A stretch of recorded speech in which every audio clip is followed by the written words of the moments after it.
there have been anywhere between 2 million and 5 million illegal immigrants that have come into the United States since Joe Biden got in office.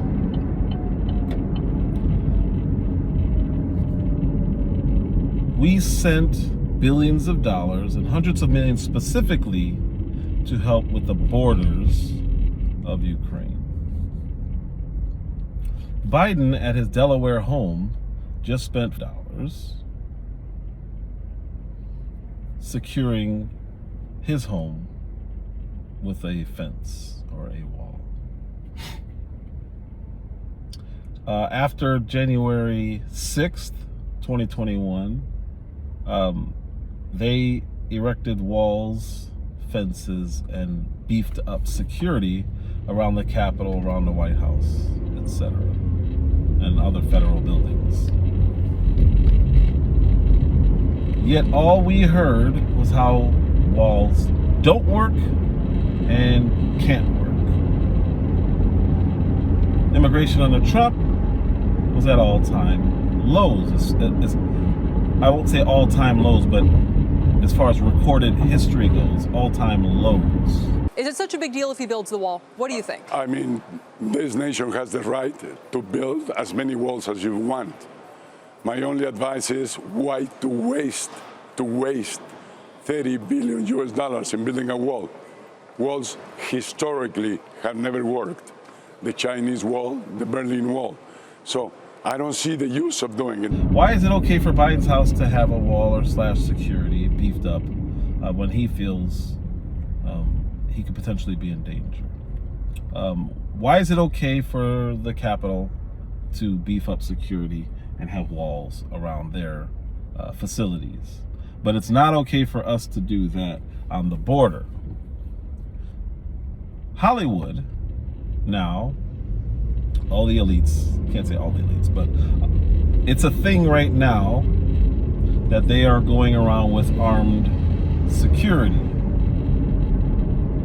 Everyone's going around with armed security. Why? Because crime is up and it's more dangerous in their eyes to walk the streets. Hollywood is in Los Angeles. Los Angeles is run by extreme liberals and leftists. And instead of saying, hey, maybe these policies aren't working, they're saying, hey, I just need security and let's keep progressing with the progressiveness. Here's the problem with that. Oh, by the way, those security people are armed and they don't like guns, ironically. So the problem with that and everything I just said is not everyone can afford security to walk around with them. And if you're okay to walk around with security with you and they have weapons, I can see how you can say I don't like guns, but this trained professional over here has one, so I need him next to me.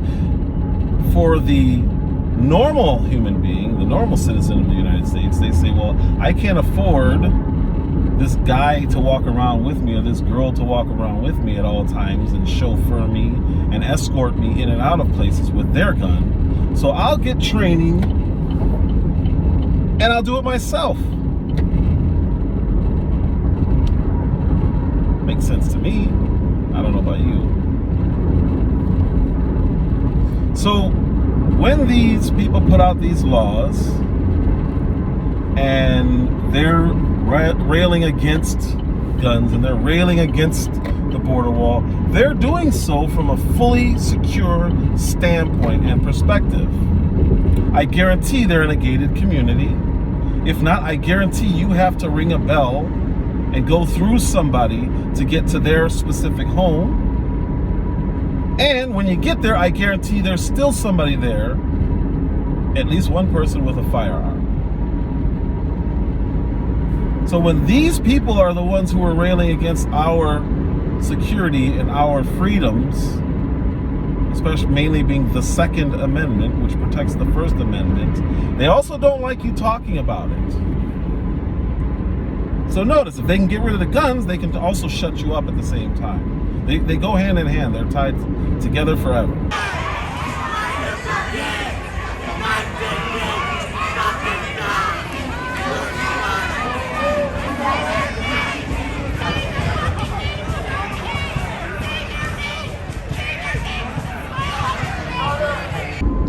So now you go back to the border. And of course, they're okay with anybody coming in at any time for any reason. They're okay with calling the city a sanctuary city, meaning, come here, we'll take you. We'll pay for your housing, we'll pay for your food, we'll pay for everything, your medical insurance. Awesome, let's do it. Until they see it. Then when they see it, they want answers. So this is the problem with listening to people who are elitists, who don't partake in local politics, and if they do, it's only in their neighborhood, in their HOAs, or on their own property, and how it relates to them building for themselves. They do not care about inner cities. Why? Because they don't ever have to go there. They don't live there. So when they see it, it's like, oh wait, this is not good. Look at how these poor people are living. And instead of connecting the dots and saying, ooh, maybe they do need protection, what they say is, we should get rid of police. Look at how they're not doing enough to help this black community. And then every time I see on TV the police interactions with black people, it's bad. So now they say, oh, well, let's get rid of the police. A fatal shooting at an upscale apartment complex, a terrifying follow home, a blatant street robbery. West Hollywood has seen a spike in crime over the last year, which is why a vote to cut funding for 5 deputies over the next year caught many by surprise, including the city's mayor. Sheriffs have one role and the unarmed security ambassadors have another role. But the truth of the matter is, if there is a criminal out there, they cannot arrest a criminal. They're unarmed, so they can't even defend themselves.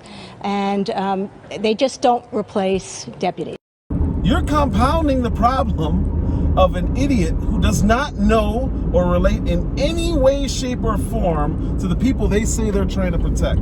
They have no ability and they have no capacity to help anyone outside of their 1-block radius. But because they have property and they have money and they have clothing and they have all these beautiful accessories and cars and boats and private jets, because they have all that, they think that they are not only entitled but required to speak on behalf of the poor person who is the victim of their own policies and politics. They just don't understand that. Or if they do, I haven't seen somebody that sinister. They have a different idea of what it takes to help somebody. They don't believe in teaching someone to fish. They just want to give stuff, spend money, and not have to look at it. So the very policies that they get on TV and promote are the very things that they have access to, but they can just buy it. We can't. Bodyguards are a must-have for the super rich, not just for protection, but because it's a status symbol, like a designer purse. As such, these bodyguards have to have the right look. From the Biebs and Becks to Taylor Swift and the Kardashians, it's clear good-looking bodyguards are a must-have accessory. Why do you think that they're so out of touch that they don't understand how arrogant it is that they can just go buy the very thing? They can buy the wall to go around their specific home. They can go buy security for their specific family. Why do they think that that's okay and that's acceptable to then turn around and tell black people in the inner city, you can't have that? Or have Joy Behar say, well, wait and see if black people get guns. We'll see how they feel about the laws then. What does that mean? What does that even mean? I have a problem with that. Most AR-15 owners are former military, 35 plus and married. So that's all I'm saying is that they're not just crazy people. Here's the thing. Once black people get guns in this country, the gun laws will change. Trust me. So when the governor of Texas and the governor of Arizona and Florida say, well, wait a minute, it's very convenient for you guys to be all for sanctuary cities when you're all the way up north and you don't have to deal with illegal immigration. When you do, it's if the illegal immigrant happened to be able to figure out a way to get money or raise money to travel into your state. That's not the same thing as them just walking into your state or coming to your state by boat. Not the same thing. You know why? Because New York and DC were complaining about 4,000 illegals. I think it got up to 6,000. It's going to keep going up because they asked for it. That's what they wanted. They're declaring, they're trying to declare a state of emergency, asking for military to come in and help them. Guess what? Texas gets 100,000 a month. Between Texas, Arizona, California, it's well over 100,000 illegals coming in a month. And they were crying about 4,000 in a few weeks. That's nothing. This is horrific when you think about what the governor is doing, the governor of Texas, after a month of traveling across the border, placing on the bus with no direction to come here to New York. And New York is a city that has always represented the democratic values and the values of our city, of showing our compassion. And that's what we're doing today. It's unimaginable that what the governor of Texas has done. When you think about this country, a country that has always been open to those who were fleeing persecution and other intolerable conditions, we've always welcomed that. And this governor is not doing that in Texas, but we are going to set the right message, the right tone of being here for these families. Now you want to sit here and say that this is unpatriotic and unethical, and they're tricking these people to coming here. And if you think that it's okay to allow people as long as they don't touch your stuff, that's unethical.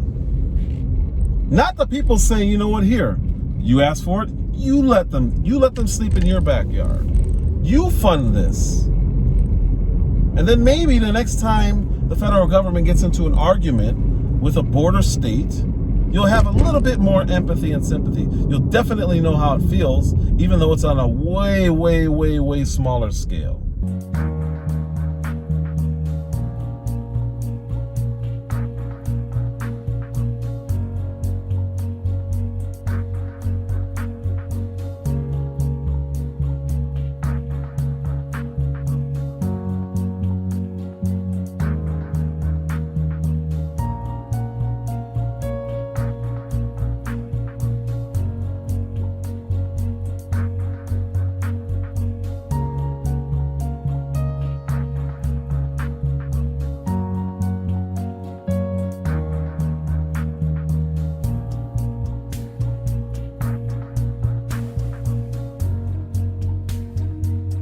Why do they think it's okay and it's acceptable to do things at someone else's cost? Now, the mayor has refused to use D.C. funds to deal with the crisis, saying that those funds are to help D.C.'s unhoused population. But she's proposing using the D.C. Armory as a processing center for the migrants, and then asking the National Guard, D.C.'s National Guard, to step in finding the next step for these migrants. What made me talk about this is the border is getting worse by the day, and New York is complaining more. Now, the new mayor up there, Eric Adams, I think his name is talking about trying to send people to Texas to knock on doors. Yeah, I wouldn't do that. I highly recommend you do not do that. I am deeply contemplating taking a busload of New Yorkers to go to Texas and do some good old-fashioned door knocking because we have to, for the good of America, we have to get him out of office. And if you do that, just understand, now, I'm not trying to threaten anybody. I'm just saying it's not very smart. It's not a smart thing for a leader to even consider. It just really is. Sending somebody all the way down to Texas to knock on doors for liberal causes. I mean, I guess you can do it in Austin, but they're not voting for Abbott anyway. Just think about what you're doing. You're the arrogant one, not Governor Abbott. It's you. And your frustrations are hilarious because it's okay for you to be frustrated and handle this stuff, but it's not okay for the people who live on border towns or for the people who live in rougher areas where they need protection. You guys are pretty incredible. It's pretty incredible how arrogant you guys are and how you guys defined elitism.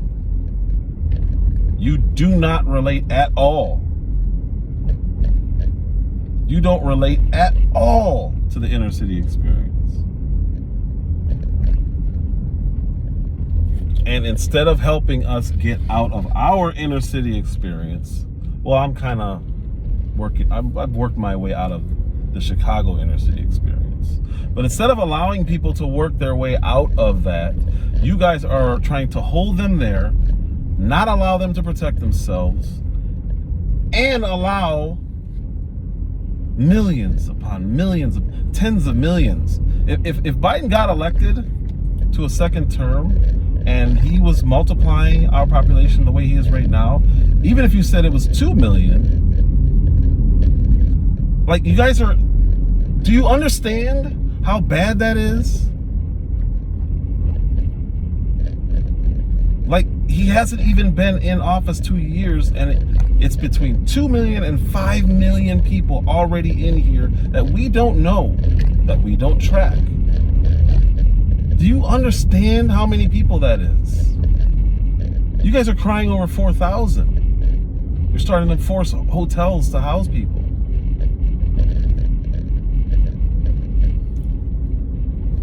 Do you understand? I don't think you do. I really, truly don't think you do. But I do think that when it hits home, Arizona, Texas, and Florida hit the nail on the head by forcing you guys to see it. So you know what? You deal with it. I love it. I think it's genius. But I also think the federal government needs... Why don't you guys get on the federal government now that you see a taste of what Texas and Arizona goes through? You guys got a small taste of what Texas and Arizona goes through each day. That 4,000 is one day here. One day.